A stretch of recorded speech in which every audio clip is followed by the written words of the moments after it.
Hola, ¿qué tal? Mi nombre es Evelyn Pizano y este video fue trabajado con los compañeros Lirio Armenta, Guillermo Leiva, su servidora Evelyn Pizano, Rubén Ricardo y Jonathan Valencia para acreditar la unidad 4 de la materia Investigación de Operaciones.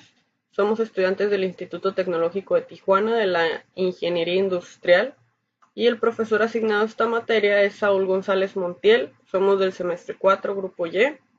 Y lo que vamos a presentar aquí es el método de bifurcación y acotación. Y para esto, la manera en la que lo trabajamos es primero un panorama general teórico de qué es lo que viene siendo este método, para qué se utiliza, cuáles son sus aplicaciones. Posteriormente se realiza una presentación a un problema, haciendo un análisis detallado económico. Se resuelve el problema por el método simplex y de las dos fases. Se presentan gráficas y se resuelve y explica cómo es la forma de resolución con el método de bifurcación y acotación.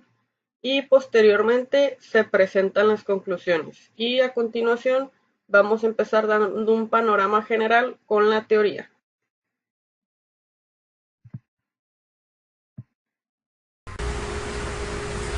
Buen día, yo les voy a hablar sobre la ramificación y acotamiento. Al resolver un método simplex, casi siempre las soluciones no son con resultado un número entero. Se aproximan los valores no enteros de cada variable y se vuelve a resolver hasta encontrar una solución entera que satisfaga todas las condiciones. Las ventajas es que nos sirve para los modelos PLEB y PLEG. Las desventajas son el tiempo que toma al resolver un solo modelo por método simplex, en el mejor de los casos. En el peor de los casos, no se puede determinar cuántos modelos se resuelven por el método simplex hasta que llegas a una solución entera. El valor óptimo se obtiene por el método de ramificación y acotamiento.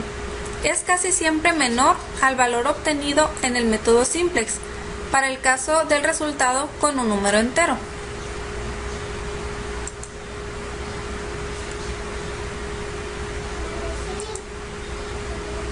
El método de ramificación y acotamiento MRA se puede dar soluciones óptimas para algunas instancias.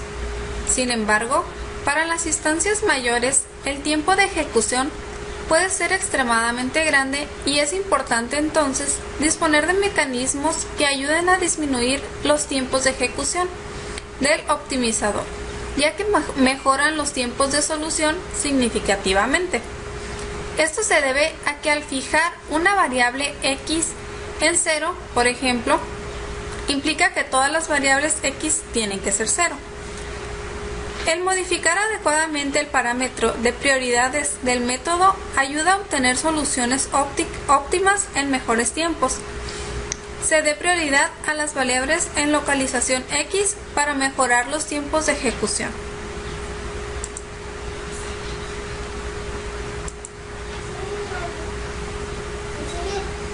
¿Me dijiste, Luis Evini, todavía? Hola, mi nombre es Guillermo Leiva Emigdio y a continuación estaré presentando mi parte de la exposición en la teoría de la bifurcación y específicamente en el procedimiento de esta teoría o los pasos que hay que seguir. Bueno, empezamos. En el paso número 1 se tiene un modelo de programación lineal entera. Paso número 2. Escoja un criterio de selección del subproblema a resolver. Ese criterio será utilizado en toda la resolución por la ramificación y acotamiento. Se tienen dos criterios. Criterio A. Subproblema más reciente. Escoger siempre el nodo correspondiente al último modelo resuelto. Criterio B. Mejor cota. Escoger el nodo con el valor mayor de la cota. Si los dos nodos empatan en la cota, escoger uno arbitrariamente. Para este caso se escogió el criterio de mayor cota. Paso número 3. Escoja un criterio de selección de la variable no entera a acotar. Se tienen tres criterios. A. Orden natural, desde la primera hasta la última variable de decisión, encontrar la primera ocurrencia de valor no entero y acotarla. B.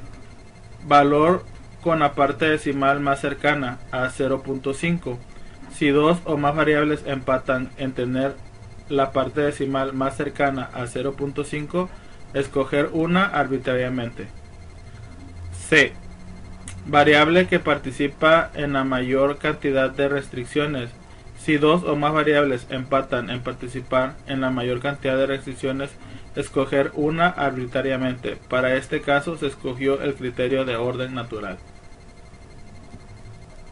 Paso número 4. Se resuelve el modelo por el método simplex, tratando como si fuera un modelo de programación lineal no entera. Por ello, se deben agregar las restricciones siguientes: xy mayor o igual a 0 y xy menor o igual a 1. La solución obtenida al modelo resultante para el caso del modelo que presentamos arriba es la siguiente.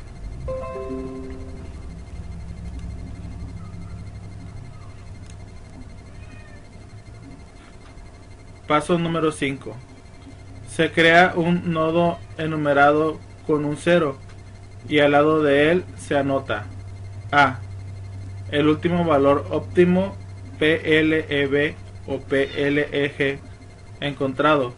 Como en este caso no se ha encontrado una solución PLEB al modelo de arriba, se coloca Z igual a infinito. B. Los valores de la solución obtenida en el modelo en este caso se deben anotar. El valor de Z obtenido en el caso es 16,5. D. La cuota, la cual es el valor de Z redondeado hacia abajo. Paso número 6. Si la solución es entera, la resolución termina aquí. Si no, se toma la variable cuyo valor sea no entero, en este caso xy igual a 5/6. Luego se dibujan dos arcos desde el nodo 0. El peso de uno de los arcos, si el modelo es PLEG, es la restricción XJ menor que trunc por XJ, y el otro arco es la restricción XJ mayor que round XJ, donde XJ es la variable que contiene el valor entero trunc. Redondea el valor numérico de la variable hacia abajo y round redondea el valor numérico hacia arriba. En el caso de los modelos PLEB, el peso de uno de los arcos es XJ igual a 0 y el otro arco es XJ igual a 1. Paso número 7. Luego se crean dos nodos, 1 y 2, cada uno al final de cada arco en el orden deseado.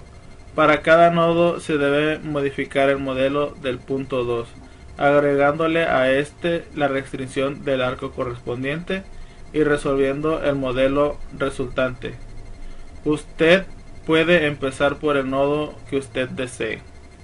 En este caso se creó, en el caso número aquí, en este caso se creó un nodo 2 al final del arco izquierdo y se modificó el modelo relajado original, agregándole la restricción x1 igual a 1 y obteniéndose el resultado indicado al lado del nodo 2. El mismo paso se siguió con el nodo 1 agregándose la restricción x1 igual a 0.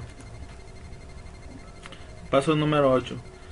Dependiendo del criterio utilizado será el valor de la solución definitiva a la resolución del modelo. En este caso, si se hubiera escogido el criterio del subproblema más reciente y se hubiese resuelto el modelo del nodo 1 al final, si la solución al modelo del nodo 2 fuese imposible, la resolución terminaría aquí y se dejaría z igual a 9, pero como se escogió el criterio de mejor cota, estamos forzados a continuar desde el nodo número 2.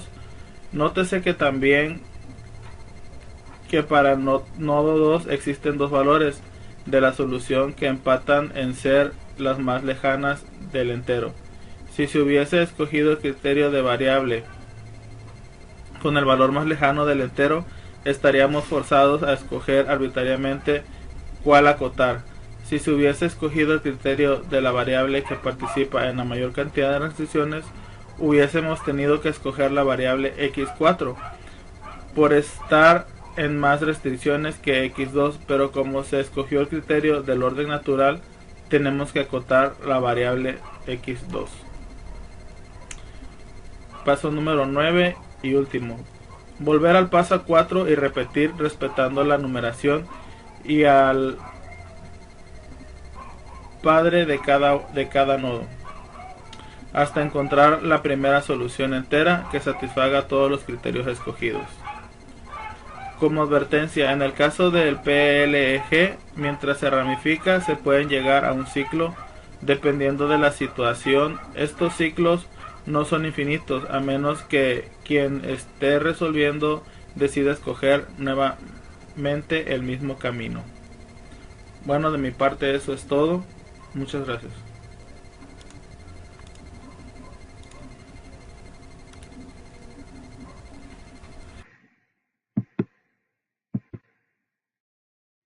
Hola, ¿qué tal? Como parte de este video yo les voy a hablar acerca del planteamiento del problema y análisis económico, para el cual nosotros desarrollamos un problema en donde teníamos que maximizar la producción para poder explicar este método, pero vamos a partir primero con un análisis económico que nos va a dar un entendimiento general de qué es lo que queremos lograr o llevar a cabo, qué es lo que queremos explicar con este tipo de procedimientos. Y bueno, el planteamiento del problema es el siguiente. Se requiere fabricar dos tipos de empaques de aluminio llamados tipo 1 y tipo 2. Para esto se realiza un estudio de mercado, el cual indica que se puede vender toda la producción de ambos empaques y que la ganancia neta por unidad del tipo 1 es de 5 y del tipo 2 es de 4. Cada empaque requiere de un tiempo y proceso de dos áreas distintas. Y bueno, tenemos dos tipos de empaque, aquí lo vemos, 1 y 2, área 1 y área 2, y estas son nuestras restricciones en tiempo de proceso y horas. Y tenemos como horas disponibles en el área 1 5 horas para el empaque 1, para realizar este proceso, y 45 horas para realizar este proceso. Entonces ahora sí vamos a partir que nuestra función que maximiza nuestra producción va a ser 5 x1 más 4 x2, que lo podemos ver en esta parte. Sujeto a la restricción de x1 más x2 es menor o igual a 5, x1 más x2 es menor o igual a 45, que lo vemos aquí. 1 y 1 de x1 y x2, x1 y x2, 16. Y estos son los resultados que obtuvimos a través del método que a continuación mi compañero Rubén y Jonathan van a abordar. Y bueno, lo más importante aquí que cabe resaltar es la función de maximización, que tenemos que es 5x1 más 4x2. Y bueno, este es un proceso a corto o largo plazo mediante el cual una empresa puede determinar el precio, la entrada y los niveles de producción que conducen a una mayor ganancia. Y bueno, nuestro ejemplo, esta es la función de producción, donde el máximo beneficio se obtiene cuando estamos sujetos a estas restricciones. Gráficamente lo podemos expresar aquí. De esta forma, esta sería nuestra función para 10x1 más 6x2 es igual a 45, y esta otra recta, la recta A, sería cuando x1 más x2 es igual a 45. Y a continuación aquí lo vamos a ver. Aquí vemos dónde se interceptan nuestras dos rectas, y bueno, pues esta gráfica nos muestra un mercado perfectamente competitivo.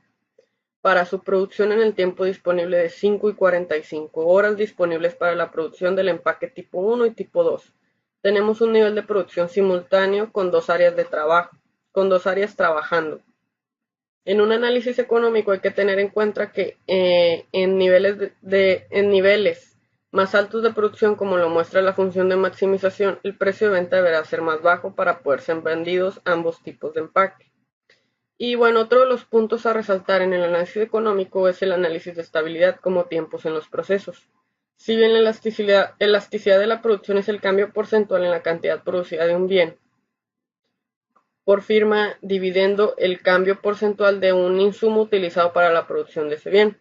Dicho de otras formas y aplicado a nuestro ejercicio del cual nos estamos basando, los factores de elasticidad que manejamos para este ejercicio se basan en la premisa principal del tiempo de procesos, es decir, que el tiempo empleado del proceso provocará cambios en nuestra producción óptima de empaques de aluminio. Y los puntos a tener en cuenta para esto son que los tiempos de procesos fijos contemplen factores ajenos, es decir, que tengan como un rango de si el empleado va al baño, si pasa esto, que sea un promedio y que sea fijo. Que existe información completa y perfecta para la producción de ambos tipos de empaque, áreas perfectamente alineadas. Sin embargo, la curva de demanda de este tipo de producción es perfectamente elástica y acorde a los tiempos de producción de los empaques de aluminio tipo 1 y tipo 2 para las áreas 1 y 2. Este factor de elasticidad lo podemos ver aquí. Esta medida de unidades de X1 y de X2 es 10 y 6 en el empaque 2. Pero aquí tenemos que nuestra elasticidad va a ser 10, si fuera 11 sería otro factor. Y esto depende del tiempo de proceso, o sea que si hubiera algún contratiempo, este variaría o este en la producción de los, según el producto que queremos, del tipo de empaque, ¿no? Entonces, por eso dice acá que tiene que ser fijo, tiempos de proceso fijos que contemplen factores ajenos. Y bueno, ahora para hablar de la maximización de la producción, de cuando este cruce que vimos aquí, se maximiza la producción de ambos bienes trabajando las dos áreas de trabajo. Uno de los principales desafiantes en la producción es el tema de la dualidad, en donde podemos analizar una función a maximizar o minimizar. En este caso, nuestro ejercicio lo vamos a usar para maximizar, pero pues cabe aclarar que también pueden hacerse ejercicios para minimizar. Es decir, cuando se da el mínimo rendimiento o el mínimo factor de productividad. Y esto se hace empleando todos los factores involucrados en nuestra producción. Y en economía, para maximizar, utilizamos lo que se le llama función lagrangiana o función lagrangiana o Lagrange. Y bueno, esta es usada para resolver problemas de optimización y maximización, al igual que lo que estamos elaborando en este caso. En este problema el objetivo es maximizar una función con varias variables. Aquí en este caso nosotros tenemos dos sometidas a una restricción. Nosotros tenemos dos restricciones e introducimos la función lagrangiana, que es la que nos maximiza, y en este caso esta sería nuestra función de lagrangiano. Y bueno, la existencia de restricciones en problemas de optimización afecta el valor óptimo de la función, ya que implica una reducción del espacio de soluciones. El método de los multiplicadores de Lagrange es precisamente usado para medir cómo corresponde la restricción afecta el valor del óptimo. En otras palabras, este método nos ayuda a medir el grado de respuesta del problema al cambio del óptimo debido a cambios en las restricciones, y pues los resultados que obtuvimos que maximizan nuestra función es cuando z vale 23.75, x1 3.75 y x2 1.25. Y aquí lo podemos ver. Aquí tenemos que vale 5 y decimos que x1 valía 1.25 y 3.75, por lo tanto si nos desacorde al 5, pero a continuación mis compañeros van a explicar a detalle los resultados obtenidos de este problema y posteriormente se van a presentar las conclusiones.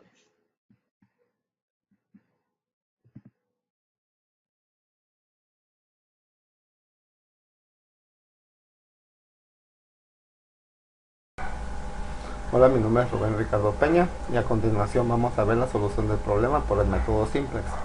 Como tenemos entendido, tenemos dos tipos de paquetes de aluminio que se están vendiendo en la empresa. El paquete 1 lo vamos a nombrar X1 y el 2 X2.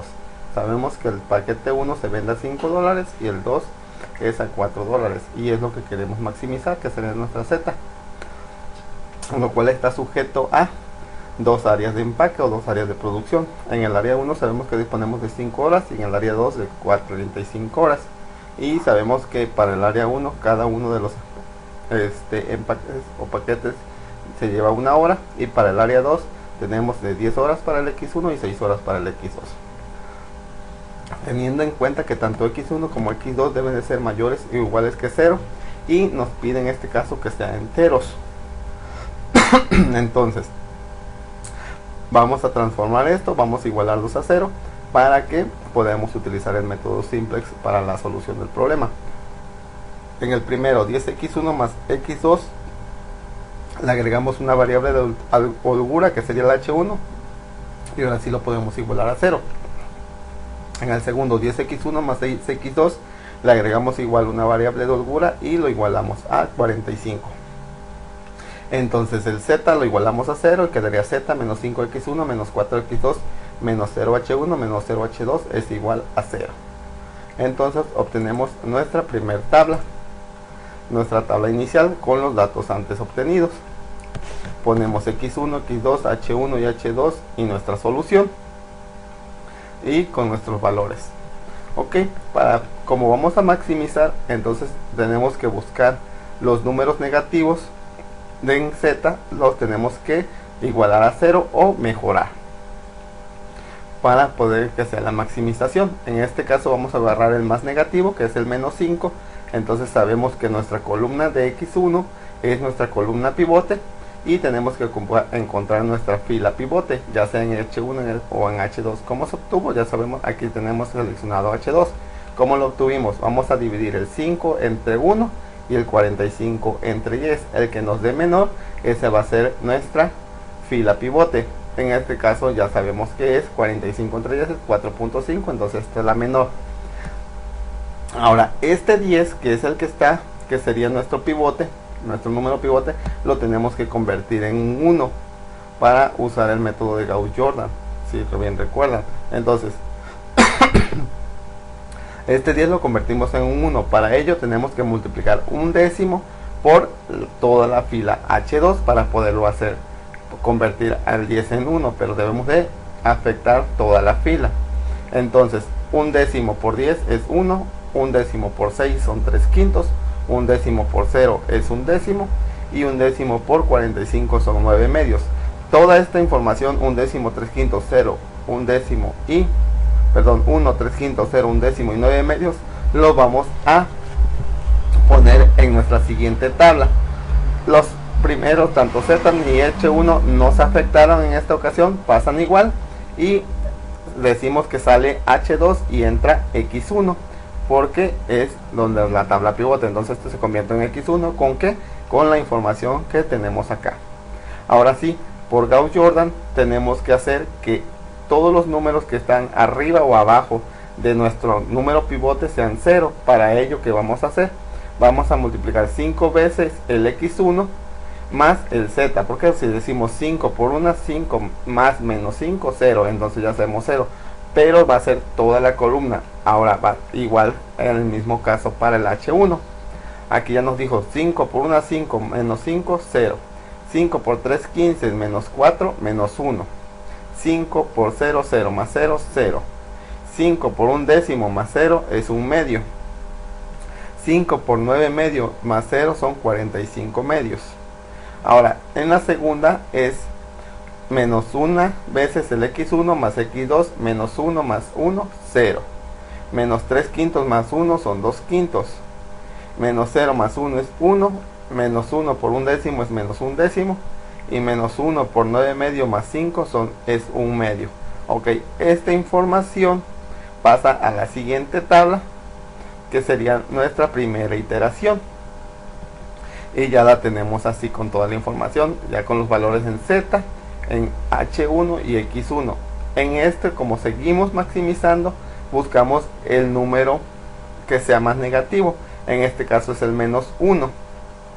Ahora nuestro x2 es nuestra columna pivote y nuestra h1 es la fila pivote, porque si hicimos un medio entre 2/5 y 9/2 entre 3/5, el menor es el de un medio entre 2/5. Ahora otra vez tenemos que este 2/5 lo tenemos que convertir en 1. Para ello lo multiplicamos por su recíproco, es 5/2 por toda la tabla. 5/2 por 0 es 0, 5/2 por 2/5 es 1, 5/2 por 1 es 5/2, 5/2 por un décimo es menos un cuarto y 5/2 por un medio son 5/4. Toda esta la información la vamos a vaciar, z y x1 pasa igual, sale H1 y entra X2, y en la información de X2 ponemos toda esta que nos dio aquí, y aquí está. Ahora, perdón, otra vez volvemos a hacer Gauss-Jordan. Bueno, estamos en Gauss-Jordan. El de arriba lo tenemos que convertir en 0 y el de abajo en 0. Para ello vamos a sumar. Si sumamos nos da 0. Entonces vamos a empezar. 0 más 0 es 0. 1 más menos 1 es 0. 5 medios más 0 son 5 medios. 1 cuarto menos 1 cuarto más 1 medio es 1 cuarto.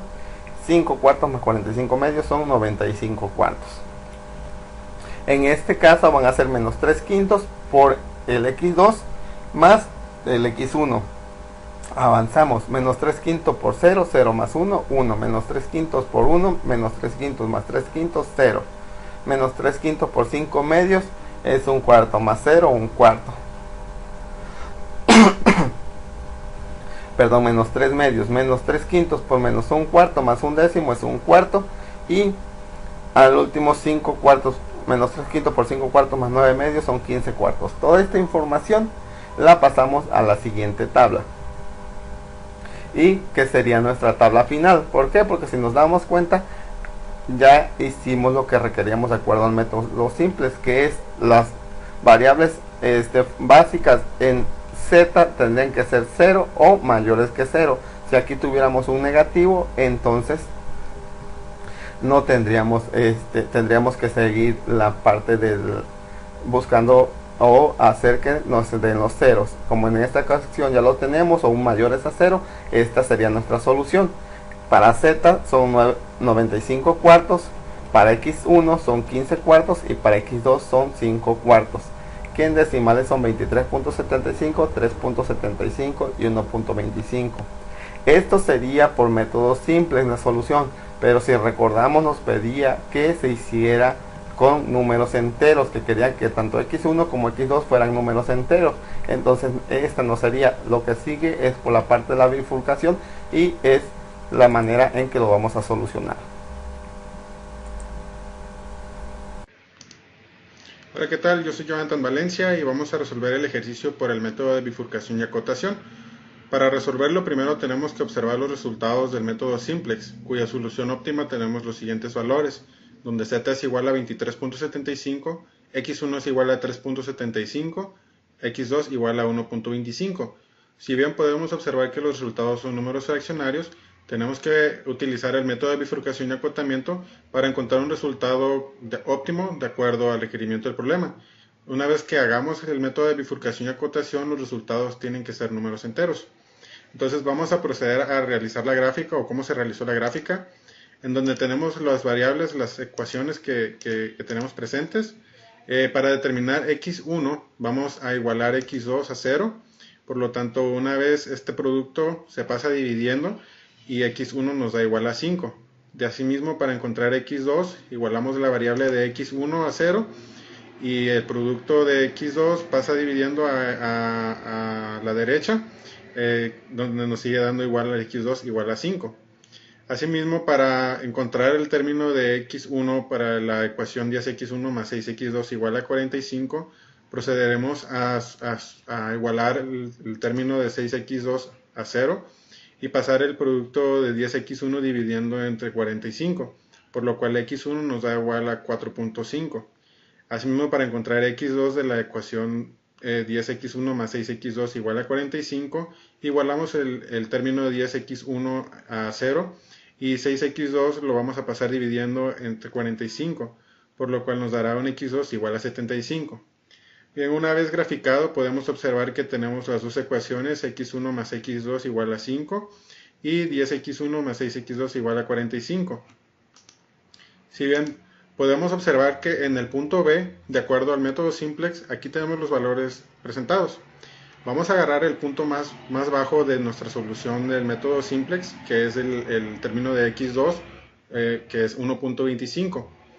Y una vez implementando la bifurcación, que nos va a dar números enteros, vamos a tomar x2 y lo vamos a redondear hacia abajo y hacia arriba para tener números enteros. Por lo tanto, nuestro término inferior va a ser 1 y nuestro término superior va a ser 2. Entonces el número 2 va a pertenecer para la ecuación x1 más x2 igual a 5 y el número 1 va a pertenecer para la ecuación 10x1 más 6x2 igual a 45. Vamos a sustituir los valores para encontrar x1, x2 y el valor de z, y esto con la finalidad de tener una solución óptima cuyos resultados sean enteros. Procedemos a realizar el procedimiento en donde lo hacemos un estilo árbol, donde nuestro primer punto van a ser los resultados del método simplex. Como observamos, de acuerdo a la bifurcación y al método, nos indica que agarremos el punto más bajo. Si bien podemos observar que x2 es igual a 1.25, este es el término que vamos a utilizar.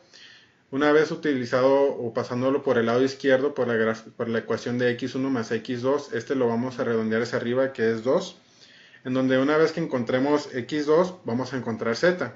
Si bien sabemos que x1 es menor o igual a 2, vamos a considerar que x1 es 2.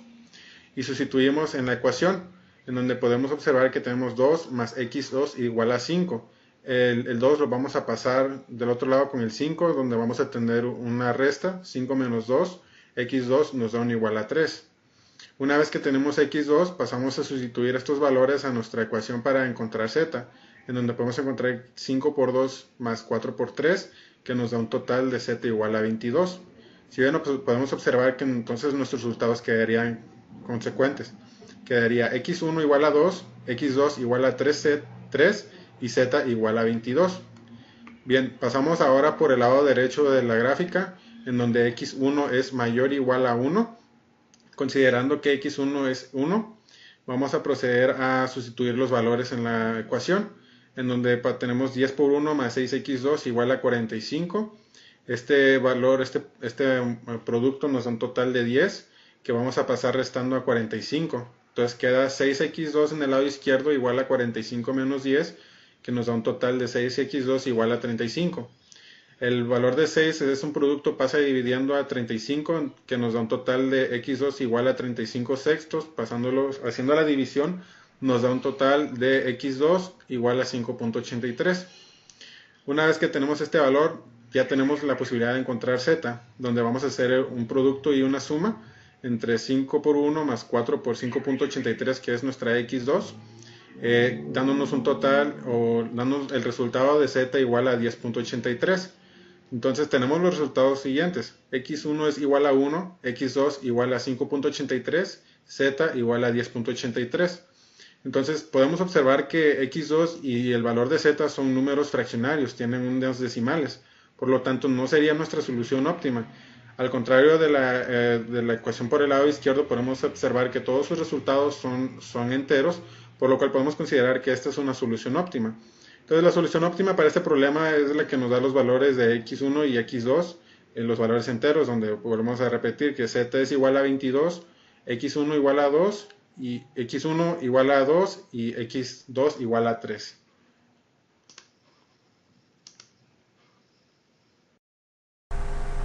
Bueno, por último vamos a ver la conclusión. Dice que en el análisis económico, para encontrar la producción óptima sujeta a dos restricciones, es necesario analizar la entrada y los niveles de producción que conducen a la mayor ganancia. En nuestro caso dependió del tiempo del proceso en horas y el total de horas disponibles por cada área de fabricación del empaque de aluminio, tanto el tipo 1 y para el tipo 2. Entonces, como resultados obtuvimos lo siguiente: que para x1 es igual a 3, x2 es igual a 2, con una máxima optimización dando como resultado 23, que de acuerdo a lo requerido es la mejor opción con números enteros para la maximización de la producción de los empaques de aluminio. Bueno, eso fue todo. Gracias.